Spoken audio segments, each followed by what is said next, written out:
Alright, it is very dark, and we are on the ship again, but we're not down where the book was. And as a matter of fact, the book itself is down there, but we have to get the water out, just like we have to get the water out of here as well. Now, the first step to doing that is lighting the lighthouse, but before we do that, there are different things we can do. Now, that up there is locked, and there's a key down there, but you can't reach it. It's too far away, and the chain and everything. We do have these stairs here, but again, it's flooded, so you can't do much. And you can also get over to the other side here, where there's another passageway down, which is still flooded. Everything is flooded right now, actually. And up here, we have a telescope, and it's actually important to do this, and what we're looking for is right here, 135. Now, it's not as obvious right now without the lighthouse being lit, but we do want 135 degrees, so I'm kind of jumping the gun a little bit by doing that. Let's go ahead and get back down. Okay, because what we want is actually across this way. Yeah, this little pavilion out here, this controls the water flow, and you can only do one at a time. You can hear the pumps working. I don't remember what the middle one is. The middle one is not that. Okay, the middle one is down here. And down here is the access to the chambers. Yeah, on either side. And we just bypass something, but we'll get back to it. So this is Sirius's bedroom. Seriously. It was once either Emmett's or Will's, but now it's Sirius's, and this guy really, really likes stuff. And I did not know you could do that. Awesome. Okay, so we take a look here. Now that I knew you could do. We can open things up and take a look. And you can see he likes his drugs. He's a bit of an addict. Okay, so we go in here. Bottom page has the red page. Nothing. Find silks. Nothing. Nothing. And nothing. Okay. So a whole bunch of stuff that we don't need. Now we have the red page already. The blue page is in the other passage. Now heading back up out of here, there is something to the side somewhere. We may have already passed it. But there's access to something on the side, but we can't do anything there yet. So let's go ahead and go back this way. Let's try the left one. Is that the... That's the boat. Okay. So the actual MYST book is down here, but we can't access it yet because we haven't turned on the external lights. Now, the original game, you could be able, without the flashlight, you could get down here and see what you were doing somewhat, but as soon as you got down here, you'd have no idea what you were doing. Like, you couldn't see anything, because the MYST book is actually here, and if you try to click here, nothing happens.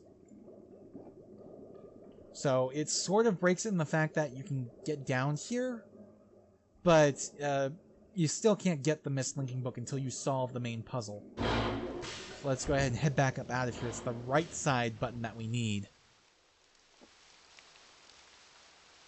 Okay, so the right side button.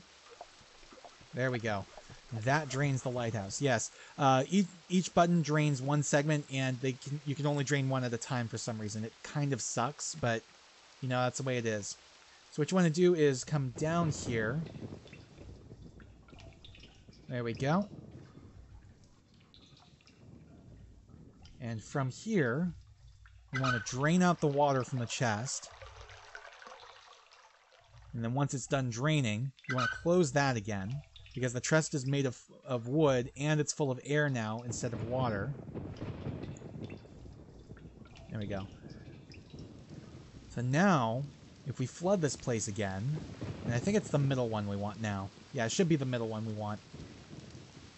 If we flood this place again,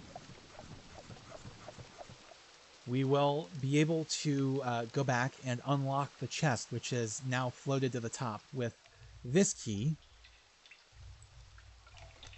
There we go. And in there is the key that we need to unlock this. And going up here, allows us to actually turn on the power by rotating this. There we go. And you can see the charge here is building. So we want to get that all the way up to full, and it takes a minute, unfortunately. It really does suck that it takes so long. You know, this game lets you move so quickly through it sometimes, but other times it doesn't. So now if we were to go back up to the thingamabob, the telescope, and point it at the lighthouse, you would see the beacon on the lighthouse is lit. And it's very important that you do that because you need to know what direction the lighthouse is, and you may not necessarily notice without it lit. So what we're looking for is something on the side panels here. Let's see. There we go. That's what we're looking for. So in here is access to turn power on for the underwater lights. And we have a compass rose here, and this is why it's so important to know where the lighthouse is, because we have to do 135 degrees, which is 45 degrees off from 90. So if that's 90 and that is 180, then this should be 135. And if you hit any of the other buttons, the loud klaxon would go, and basically all the power would shut down. You'd have to go all the way back to the top of the lighthouse and light it up again. Because without it lit, without the lighthouse lit, there's not enough power, not enough juice to do this. So now that we have these underwater lights open, things will move progressively better now. There we go. Which passage is this? I don't know. But what we do need to do is go back up and change the water flow, change the pump back to the boat. And I think that's left. And honestly, that's it. Stoneship is pretty damn simple if you know what you're doing. Most of this game is really simple if you know what you're doing. So now that things are lit up here, lit around, we can actually see this environment without the flashlight. If we click here, the mislinking book comes out of the table. It doesn't really make sense, but, you know. So anyways, let's go back and put the red page in the red book.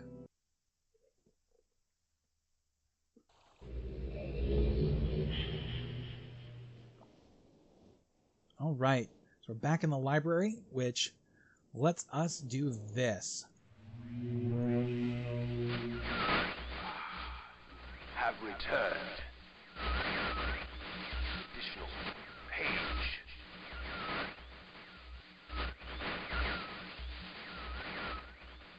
Free from my prison on this forgotten island of mist. I see that you are. I am called Sirius. I need all the red pages. I know. Must search and bring 2 more of the red pages. I am released. I promise. Don't touch the blue pages. That is where my for my wicked brother,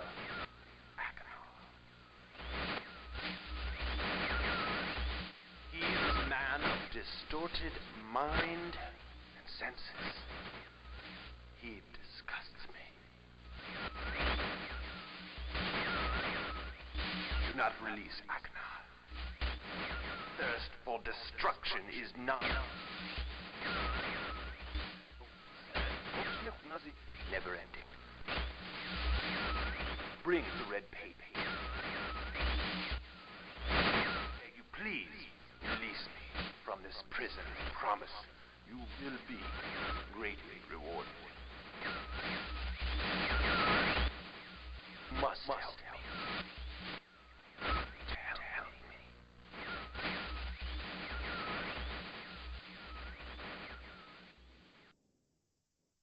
All right. He really wants our help. Anyways, let's go ahead and go back and get the blue page and see what Akinar has to say for himself. So yeah, it doesn't matter what order you complete the ages in. The responses you get back from them aren't tied to the specific pages, but rather the number of pages collected. And that's actually a really smart thing to do, too. It really helps open everything up, because, again, it doesn't matter what order you collect the pages in. Just that you return all the pages in order to see the full story. You want the middle one? Yeah, unlike the mechanical age, it's not simply run in, grab the page, and get out, because you do have to manipulate a couple things, and this is the wrong passage. This will take us to Cirrus's room, and we want Akinar's room. We could have gotten to it from that central chamber with the compass rose, but it's just easier just to take the whole passage all the way down. You know, there's the access point. And right in here, there we go. This is Akinar's room. Much, much different. And his page is just lying out in the open. So again, it just doesn't really make sense how the pages got scattered. And again, I'll mention this when we get to the end of the game, because in order to fully talk about this thing, you have to mention things that are kind of spoilers. So this is kind of neat. Photomorphing technology was very new when this game first came out, and this actually shows a morph from a rose to a skull. And what's actually neat too is it's actually a semi 3D model. It's a flat 2D texture, but it's been wrapped a little bit so that it looks three-dimensional. So if we take a look at his chest of drawers, we can see maps of different worlds, different ages, and that is important. Marker swig, yeah, this is only half the message. When I have the other half, I will edit them together for you guys the best I can, and then read them out. But first off, let's go ahead and take a picture. Actually, I probably won't edit them together. I'll just read it out. Either way. Because I'm lazy like that. So anyways, we have everything we need from here. So yeah, the second trip to an age is always so much easier because like pretty much all the puzzles are already solved. There's like minimal interaction. Except for the Selenitic age. The Selenitic age is a pain to get back through a second time. And I'll explain that when we get to it, which is not going to be next. Next we'll be doing the Channelwood age. So let's go ahead and get back to Myst. Pretty damn simple to get back there now that all the lights are on. Everything is powered up. And the book is even still in here.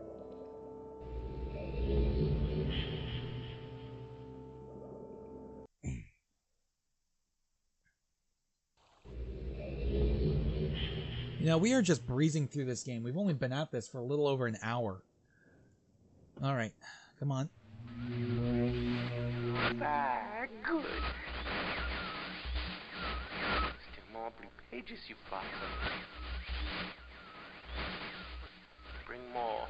I must have some more. That's all I ask of you. Long. It's been so long since my brother, Cirrus, wrongfully imprisoned me within this book.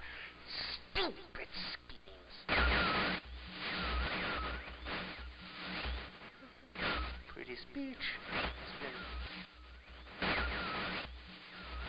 greed, which is endless. It should be perfectly obvious to you. He's done evil and he has destroyed all before. Do not bring the red pages to him. You must not let him trick you. He believed you. He tricked our father. Hideously murdered our father. He'll trick you. He'll murder you. Don't touch the red pages. I beg you to bring the blue pages. To me. Listen, you must obey me. Blue pages are my only hope. You must help me. You must help me.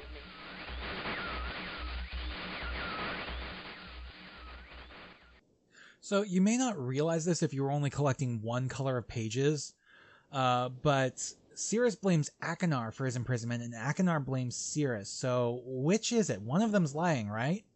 Well, we'll find out later. That's a broken book, or a burnt book. Anyways, we want the Channelwood Age Journal. I have called this age Channelwood, and it is a very different world. Though it is exactly how I imagined it, it is still amazing to see it with my own eyes. Water covers this age as far as I can see, except for a small rocky island. Elsewhere, there are only trees which grow directly out of the water. A myriad of thin wooden passageways are built just above the water and disappear into the forest. I assume they were built some time ago, for they appear aged. I am eager to discover more about this land and its people, but I have arrived here late and I must rest. I was awakened this morning by strange noises coming from a pathway adjacent to the one on which I had slept. I saw a group of monkey-like people heading in my direction. They had not seen me yet. I did not feel threatened by their presence. Their response to me was one that I would have never expected. After staring at me for a short time, they fell to their knees and began what appeared to be some sort of ceremonial worship. I tried to speak to them, but they did not understand my language. Instead, they indicated through enthusiastic hand motions that I was to follow them. As we walked, I began to notice that the waters below us were changing colors. Slowly, subtly, they would change from deep blue to muddy orange, then from muddy orange to beautifully clear. I was so intrigued by the water, I hardly noticed that we had arrived at a ladder. Climbing the ladder led us to their village, which is about 10 meters above the water and can only be reached by rope ladders that stretch from the lower paths to the village level approximately halfway up the grand trees. It is very interesting watching these people carry out their daily tasks. Even after watching them for hours, I did not understand exactly what they were doing. At sunset, they motioned for me to follow them. I followed the creatures to the doorway of an enormous hut. Strangely, once inside, I found that the hut appeared even larger than it had from the outside. The walls were garnished with bright metals, and in the center of the hut sat the leader of these people. At least, he appeared to be their leader, for he sat a meter off the floor in a thick throne. Guards surrounded the strong creature, who was dressed in many exotic, colorful fabrics. Next to the leader sat a very old human. At least to some extent, he appears human. His hair, which was only on his face and head, was completely gray, almost white, and hung very long around his frail body. His thin head hung limply by an almost grotesque neck that could not hold its head up to look at me. But what a surprise, this creature could speak my language. Shortly thereafter, I was given a bed with some hand motions that looked to be telling me to go to sleep. I look forward to learning more. So this world is almost kind of like a Planet of the Apes. As I suspected, the ancient creature is a human, but he is old beyond his own reckoning and seems almost insane. However, the tree dwellers almost revere him as a god. They are treating me now in the same fashion, which makes me feel very uncomfortable. It is almost impossible to understand this old man. His voice is feeble but wild. He has adopted much of the language of the tree dwellers. He himself told me that he had not spoken our own tongue in ages. He attempted to explain to me the history of this place. The following is my best translation of what he has told me. Many years ago, the humans and tree dwellers lived together in this place, which was then a vast island. They interacted very little. The humans dwelt on the ground, and the tree dwellers lived high above the humans. Occasionally, the island was disturbed by mysterious rumblings which happened randomly, some sort of tectonic or volcanic action, I suspect. The sometimes slight, sometimes heavy tremors would only last a short time. Then they would stop, allowing everything to return to normal. One day, things changed. The rumbling began and grew quickly to unprecedented levels. Soon it became apparent that the entire island was sinking slowly into the ocean around them. Many of the humans died that day, but not before sacrificing themselves in order to stop the sinking of the island. The humans who lived through this catastrophe moved into the trees where they gradually died out, maybe because they were unequipped for such an environment, but I am not sure. I don't understand why they would be unequipped for such an environment when there's like passageways and stuff you can walk around, but whatever. This is the story the old man communicated to me, although many details are very unclear in my mind. I am especially confused as to how the humans saved the island from completely sinking. In fact, I doubt the accuracy of that part of the story. The island must have stopped on its own. Yet the old man believes in the truth of the story as if he had been there, and the tree dwellers worship him, and apparently all humans, as if they were gods or heroes. The old man ended our conversation today with an event which I will never forget. He began gripping my hands tightly, murmuring something about rest and asleep. He then said, "We had expected you to come sooner." These actions filled me with a sort of immediate dread. With much effort, he stood to his feet. I tried to help, but he pushed me away with more force than I imagined his frail body contained. The tree dwellers quietly surrounded him with very solemn faces. They then kneeled before him. He walked to each and placed his hand on their heads. All the while he murmured words which I did not understand. Finally he turned to me and smiled. Then he closed his eyes and walked out the door and off of the narrow path high in the trees. The tree dwellers were silent. They began the procession down the nearest rope ladder. As I was descending, I saw several of them pick up the body he had fallen onto a lower level of walkway and carry it away. He was laying down at the dead end of a short pier-like structure. With the use of some potion, one of the tree creatures lit the pier on fire, and I watched as the flames engulfed him. As this strange funeral proceeded, the waters around the pier changed to dull green. This morning I woke, finding it hard to even believe the previous evening's events. The water is a dull green for as far as I can see now. For some reason, the water no longer shifts color. As I wander throughout the pathways, the creatures watch me, curious to see what I will do next. They are constantly offering me strange objects of affection. I even found food outside the doorway to the room in which I had slept. This is a unique race of beings. I hope to learn their language soon so that I may learn more from them. And now the ink color starts changing, but it's not explained until a little bit later. I have lived on this island for 3 months off and on, and the tree dwellers have shown great hospitality. I am even beginning to learn bits of their language. I have decided to return home for an extended stay with my loving wife and my sons, and hopefully return with them. However, I am sure Catherine will once again refuse. I think this age would be a wonderful experience for them all, and I at least look forward to how Cirrus and Achenar will react to its curious inhabitants. Catherine is staying behind, as expected. My sons have returned with me, and they enjoy this age very much. They get along very well with the tree dwellers, and are picking up their languages surprisingly fast. I have no doubt that it will not be too long until they can speak with the tree dwellers much better than myself. I am leaving tomorrow to check on Osmoian Age, another age we can't actually go to. Cirrus has suggested that I allow him and his brother to stay. Though the thought unsettles me, I know the boys are growing up rapidly. The hospitality of these creatures is such that I could think of no better place to leave them alone for a short while, so I will consent to their request. I warn the boys not to take advantage of the respect the tree dwellers have for their ideas. They seem to understand my warning, and I have faith they will follow it. Yeah, good luck with that. Excuse me.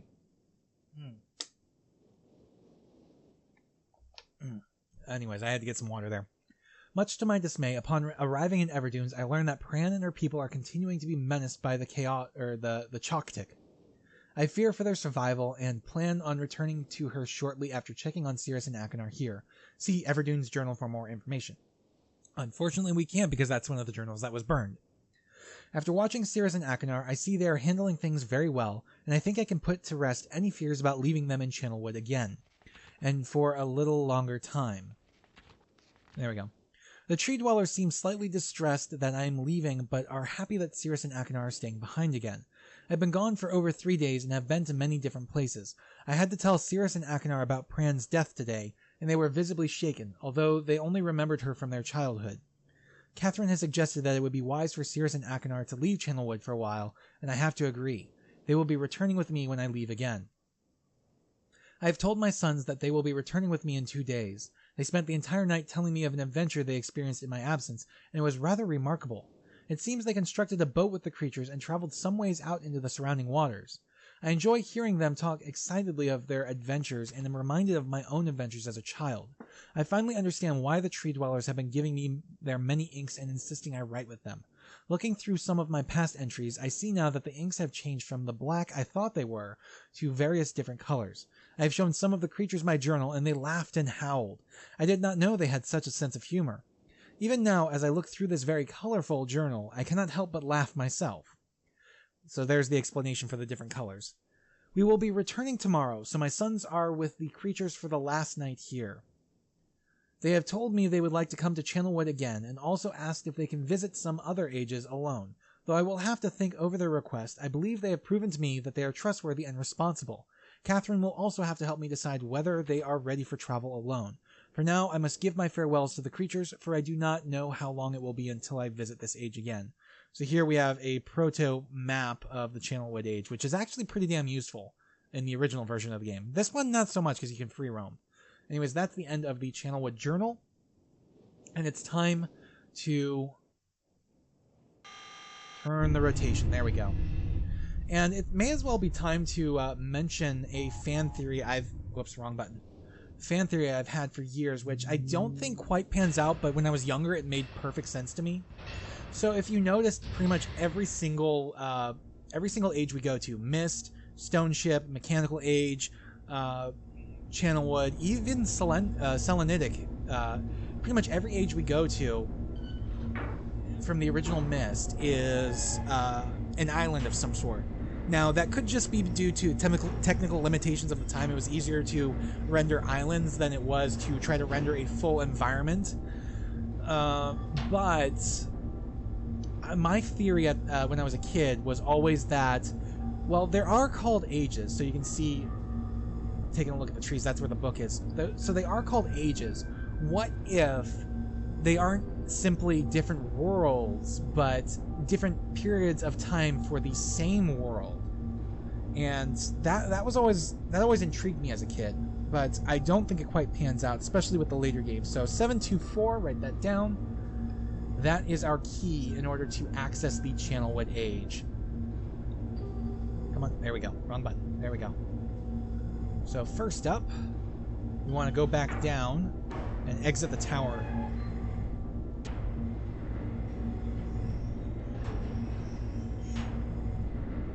And all the way back down we go. And out. And, okay, we need to close this. Where is it? This one. There we go. Oh, that actually lifts. I never even realized that. Anyways, it is still nighttime. The day-night cycle on this is actually pretty long for a game. I like it better when it's daytime, but, you know, beggars can't be choosers. So anyways, in order to access Channelwood Age, we have to come in here and turn around. And here's where we input that combination. So we need 7, 2, 4. Open that up. And we can get matches.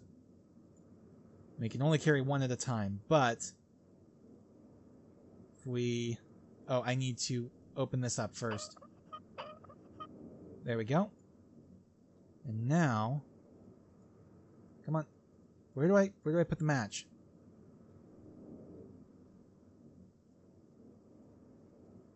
Where do I swear we put the match here, but it's not letting me.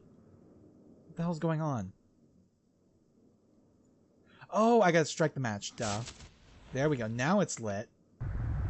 There we go. Now there we go. That's exactly what we want. Now we want this to go all the way up. Now, that's obviously showing a tree. If we come back out here, you can see this tree. It's raising up.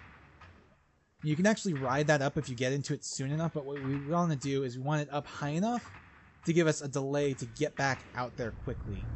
So now, if we close that off, it starts going back down, and if we run, there we go. That is definitely high enough now. Because we have to get below the ground in order to get to the Channelwood Age. Come on. There we go. And we can ride this down below the ground. And there's the book. Yeah, these trees, for some reason, they go way below. They're not natural trees. So there we go. There's the Channelwood Age. And I do not remember that having a windmill. I feel like maybe... actually, I do remember it having a windmill. I just don't remember having a windmill during Atris's journal. Although there were pictures of it at the end, so I think it's maybe something he built. So yeah, the Channelwood Age is probably one of the more beautiful ages, because it's this nice green forest filled with water.